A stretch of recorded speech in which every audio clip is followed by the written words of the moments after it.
Hello, James McInnesby here, founder of New Ireland TV. It is the 24th of January today.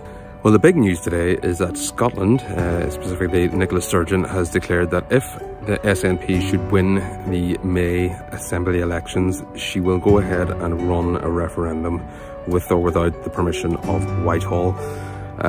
We discussed this quite extensively in the Michael Collins episode of Chatting Pictures podcast. They'll get to an impasse where Boris will not let them have a referendum. So at that point, what is their options?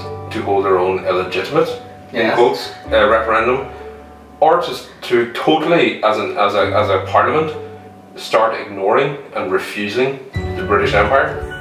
And I posited that sooner or later Boris Johnson is going to have to be faced with the situation where he will have to put handcuffs onto Nicola Sturgeon if she keeps going this way.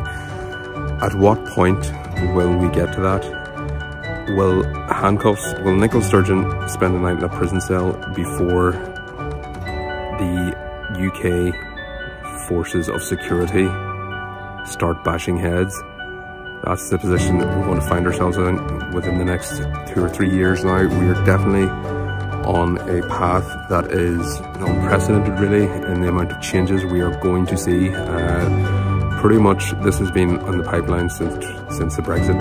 As soon as Brexit was an issue, this was always going to be a possibility. I didn't actually think we'd get this far down the road so quickly, but such is the incompetence of the supporters of the United Kingdom as an entity that they kept shooting themselves in the foot at every chance they had to bolster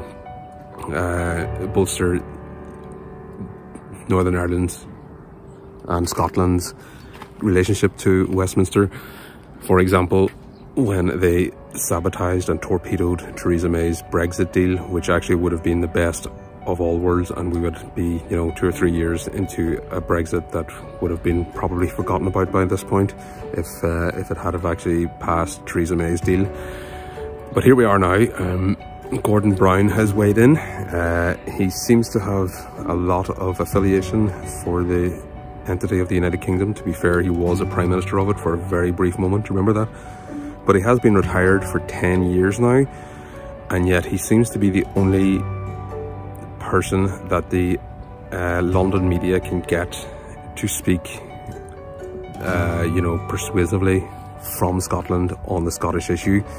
Ruth Davison, who would have been the obvious candidate, but she no longer wants to be seen to be a representative of Boris Johnson, to her credit, and I'm sure she wants to go on ahead with her life, etc.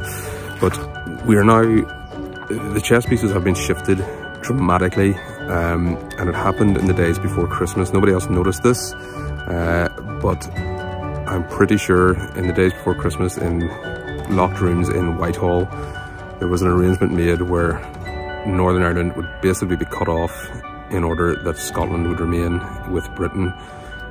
I'm pretty sure now there's going to be a very intensive divide and conquer campaign waged by the imperialists that we need to be very wary of. They will start pitting Scotland against Ireland's interests, and we have to be aware of that. We have to spot it when we see it. We have to call it out when we see it. And not only that, we have to actually manipulate it to our own benefit, because they will try this. It's the only tactic they have. They pretty much exhausted all their good reasons for staying in Britain in the 2014 referendum, and the best one was that Scotland would remain in the EU, which obviously is no longer the case. So we need to now put our support behind the Scottish independence referendum bid, as well as our own, because what I foresee the plan being from the imperialist side is that they'll be happy to cut the raft of Northern Ireland off in order that they keep Scotland. So just be aware of that. Call it out when you see it. I certainly will. And keep tuned to New Ireland TV, a new TV station for a new Ireland.